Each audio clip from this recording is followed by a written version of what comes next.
रामू घर घर जाकर गमले बेचा करता था, जिससे वह अपना और अपनी बेटी का पालन पोषण करता था। और आज जब रामू गमले बेचकर घर आया तो उसकी बेटी कहती, पापा पापा आप आ गए, मैं कब से आपके आने का इंतज़ार कर रही थी। क्यों, क्या हुआ बेटा, तुम मेरे आने का इंतज़ार क्यों कर रही थी। पापा पापा आपको तो पता है ना, नवरात्रि आ रही हैं, तो क्या आप मुझे इस नवरात्रि नए कपड़े दिलाएंगे। मैंने तो 2 वर्ष से कोई नए कपड़े लिए ही नहीं। आपको तो पता है ना, देखिए मेरे एक कपड़े भी फट गए। पापा प्लीज़ इस नवरात्रि आप मुझे नए कपड़े दिला दीजिए, फिर मैं आपसे दिवाली पर नहीं कहूँगी। वही नए कपड़े मैं दिवाली पर भी पहन लूँगी। अपनी बेटी की बात सुन रामू मना नहीं कर पाता और कहता, ठीक है बेटा, मैं आपको नए कपड़े ज़रूर दिलाऊंगा, लेकिन उसके लिए आप माता रानी से प्रार्थना करना कि मेरे यह सारे गमले बिक जाएं। जब मेरे यह सारे गमले बिक जाएंगे तो मेरे पास पैसे आएंगे और उन्हीं पैसों से मैं आपको नए कपड़े दिला दूंगा। हाँ पापा, मैं माता रानी से ज़रूर प्रार्थना करूँगी। दूसरे दिन रामू फिर गमले लेकर बेचने जाता। रामू हर घर घर जाता। रामू को घर से निकले शाम हो गई थी और अभी तक रामू का एक भी गमला नहीं बिका। वह दुखी होकर घर आता और रामू की बेटी रामू से कहती, पापा गमले बेचने गए थे ना, बिक गए गमले। तब रामू दुखी होकर कहता, नहीं बेटा, आज तो एक भी गमला नहीं बिका, सारे गमले बिक जाएंगे। पापा आप चिंता मत कीजिए। हाँ बेटा, शायद तुम सही कह रही हो। पर दूसरे दिन भी रामू का एक भी गमला नहीं बिकता। इसी तरह दिन निकलते जाते और रामू के एक भी गमला नहीं बिकता। रामू दुखी होकर घर आता और मन में सोचता, आज मैं अपनी बेटी से क्या कहूँगा। जब वह देखेगी मेरा एक भी गमला नहीं बिका तो वह कितनी दुखी हो जाएगी। तभी रामू की बेटी आती और वह गमले से भरा तब देखकर समझ जाती कि आज भी पापा के एक भी गमला नहीं बिका।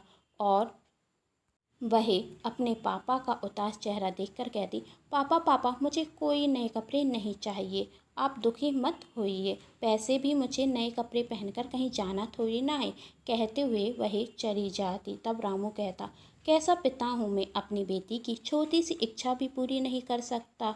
उसने मुझसे सिर्फ नए कपड़े ही तो मांगे थे, पर मैं वह भी नहीं दिला सका। ए माता रानी, कोई चमत्कार करते और कल मेरे सारे गमले बिकाते, जिससे मैं अपनी बेटी के लिए नए कपड़े खरीद सकूं। अगले दिन रामू यह प्रार्थना करते हुए जाता कि हे माता रानी, आज मेरे सारे गमले बिक जाएं। रामू कहता, मैं इसी गांव में कब से गमले बेचने की कोशिश कर रहा हूं, क्यों ना आज मैं दूसरे गांव जाकर देखूं, जिससे मैं अपनी बेटी के लिए कपड़े भी खरीद पाऊंगा। रामू घने जंगल होते हुए दूसरे गांव जा रहा था कि तभी रामू को बहुत तेज प्यास लगती। रामू अपना गमले से भरा टब नीचे रखता और पानी पीने वाला ही था कि तभी एक औरत आती और कहती, भैया बहुत तेज प्यास लगी है, क्या आप मुझे पीने के लिए पानी देंगे। वह औरत रामू का सारा पानी पी जाती और रामू से कहती, धन्यवाद भैया। हे माता रानी, मैं तो आपका सारा पानी पी गई। आपको प्यास लगेगी तो आप क्या करेंगे। बहन तुम चिंता मत करो, माता रानी हैं, वह मेरा ध्यान रख लेंगी। तभी वह औरत कहती है, लगता है आप माता रानी के बहुत बड़े भक्त हैं। हाँ बहन, मैं माता रानी का भक्त हूँ और मुझे विश्वास है आज माता रानी मेरे यह सारे गमले बिकवा देंगी, जिसके बाद मैं अपनी बेटी के लिए नए कपड़े भी खरीद लूँगा। तो समझिए भैया, माता रानी ने आपकी सुन ली। मुझे भी नवरात्रि पर गमले खरीदने, घर को सजाने के लिए, तो एक काम कीजिए, आप मुझे सारे गमले दे दीजिए। यही सुन रामू खुश हो जाता और गमले दे देता। वह औरत रामू को पैसे देती। रामू पैसे लेकर वहाँ से जाने लगता और जब शुक्रिया करने के लिए रामू पीछे परत कर देखता तो वह औरत वहाँ से गायब हो जाती। अरे वह औरत कहाँ गई, अभी अभी तो यहाँ पर ही थी। रामू को यह समझने में देर नहीं लगी, वह औरत और कोई नहीं, माता रानी ही थी। रामू जय माता दी कहता और वहाँ से चला जाता। और इस बार रामू घर अपनी बेटी के लिए नई फ्रॉक लेकर जाता, जिसे देख रामू की बेटी बहुत खुश होती और कहती, पापा पापा आज आपके सारे कमरे बिक गए, किसने खरीदे? रामू कहता, माता रानी ने। माता रानी ने? हाँ बेटा। और वह दोनों एक साथ कहते, जय माता दी।